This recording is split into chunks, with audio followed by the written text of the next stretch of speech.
Anies tidak mungkin menang. Dia cuma boleh dapat 17%. Anda panik. Banyak yang protes. Pak Rocky kok pesimis? Ya memang saya pesimis. Karena ada penghalang. Dia mestinya dapat 52%, 60%. Tapi ada penghalang yang namanya disebut dengan cara yang baik oleh Pak Sekdi tadi, yang namanya Joko Widodo. Joko Widodo akan halangi. Karena itu untuk menang, ya singkirkan penghalangnya. Kan itu jalan pikirannya itu.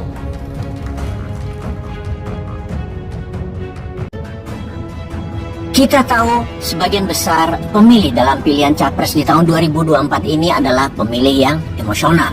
Nah loh, banyak yang kaget tentunya dengan kalimat awal ini, seperti dalam video Bung Rocky tersebut. Sebuah video yang mengatakan Anies pasti kalah dalam kontestasi Pilpres 2024. Menonton video tersebut, pembela 01 banyak yang langsung naik darah.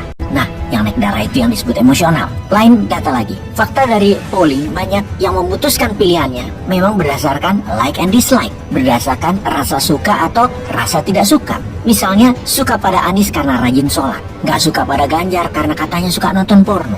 Suka tidak suka adalah masalah rasa, masalah emosi. Dan hal itu merupakan pemilih terbanyak. Atau ada contoh lain lagi. Kalau pilihannya sudah 03 misalnya, maka yang berbeda dengan mereka langsung dimusuhi. Persis anak-anak. Kalau ada yang memilih 02 atau 03 sementara dia memilih 01 misalnya, pemilih 02 juga 03 kemudian dimusuhi, didebat, disebelin, dinyinyirin, dan lain sebagainya. Ada ilustrasi sederhana yang harus jadi pemikiran agar kita jangan jadi emosional, karena keputusan berdasarkan emosi akan membuat penyesalan di belakang hari. Misalnya kalau Anda sudah punya pilihan sesuai dengan hati Anda, sesuai dengan ideologi Anda, pilihan Anda misalnya adalah 01.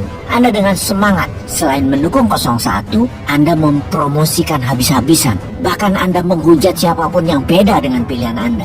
Yang beda pilihan, Anda salah-salahkan. Ternyata dalam Pilpres nanti, di mana pada 14 Februari 2024 tidak ada suaranya yang dapat 5 Juni 2024. Pertanyaannya adalah dari Februari ke Juni. Lalu ada sebuah kenyataan, 01 tidak masuk ke putaran kedua. Yang masuk adalah 03 melawan 02. Pertanyaannya sekarang adalah, kemana pilihan Anda salurkan berikutnya? Atau begini deh, kemana pujaan Anda akan menyalurkan aspirasi politiknya?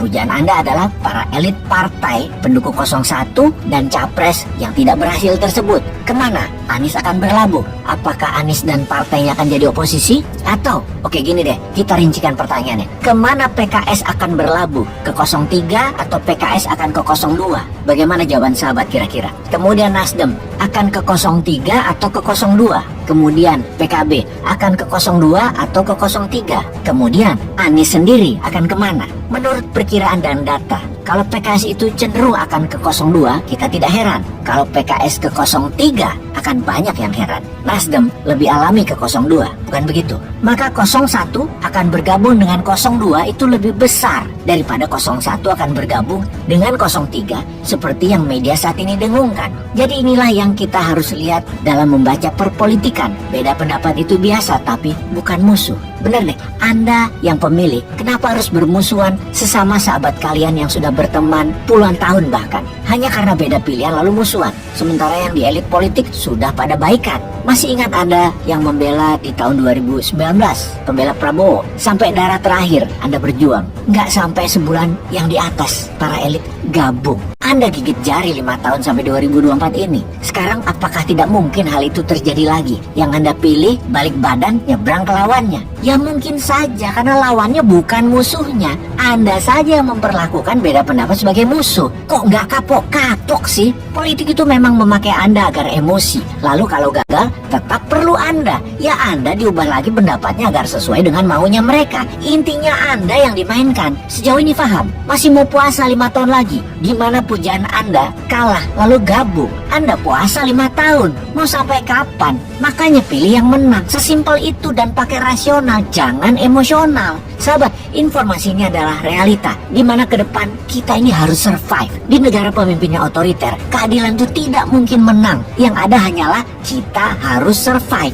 Untuk survive, kita harus fleksibel. Kemudian berjuang perlahan, jangka panjang, terstruktur. jangka pendek di sebuah negara yang dikendalikan, lupakan kemenangan itu. Bahkan catatan sejarah untuk era reformasi, untuk menang di tahun 1998 memerlukan 10 tahun perjuangan, baru Orba bisa tumbang. Apa yang dikatakan Bung Rocky itu benar dan waras. Maka kita berusaha semaksimal mungkin. Namun kalau gagal tetap rasional, gabung sama yang menang. Sesimpel itu. Rumusnya adalah if you cannot beat them, join them. Kalau Anda tidak bisa kalahkan mereka, gabung dengan mereka. Jadi pertama emang benar, kalahkan mereka dulu. Kalau belum berhasil, gabung. Atur strategi lain. Momentumnya nanti pasti ada. Kebenaran akan menang dengan cantik, sabar dan rasional. Itu kuncinya. Peace.